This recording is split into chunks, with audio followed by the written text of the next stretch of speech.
કારણ તારીખ 24ના રોજ વહેલી સવારે ઉઠવાથી તબિયત એટલી બધી બગડી હતી કે પછી ઇમરજન્સીમાં આવવાની જરૂર પડી.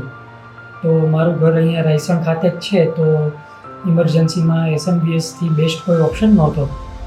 એટલે હું મારા ફાધર એ બધા સવારે 8 વાગ્યા આસપાસ અહીંયા આવી ગયા અને ઇમરજન્સીમાં ડૉક્ટર જય પટેલ હતા, એમને એટેન્ડ કર્યા. બ્લડ રિપોર્ટ આવવાથી એક નવી વસ્તુ જાણવા મળી કે શરીરમાં ઇન્ફેક્શન છે.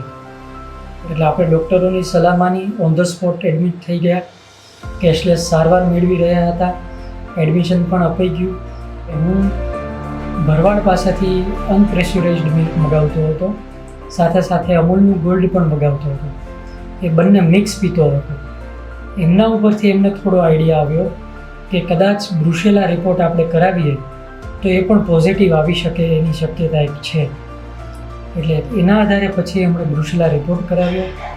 એ રિપોર્ટ પોઝિટિવ આવ્યો અને બંને ડૉક્ટરે ખૂબ જ મહેનત કરી અને જે એકદમ ક્રિટિકલ પરિસ્થિતિ હતી, એક વખત તો લગભગ 106થી 107 તાવ પણ આવી ગયો છે, એ પણ ક્યોર કર્યો. અને છેલ્લા 2 દિવસથી એકદમ તાવ નથી, એકદમ કમ્પ્લીટ છું. એટલે ઓલ ઓવર ટોટલી જેને કહેવાય કે SMBS ફેમિલીનો અનુભવ એક પેશન્ટ પ્રત્યે એકદમ જ સારો છે. મારો અનુભવ કહું તો એકદમ જ સારો છે. મારા ફેમિલીવાળા પણ બહુ જ ખુશ છે. ખૂબ ખૂબ આભાર.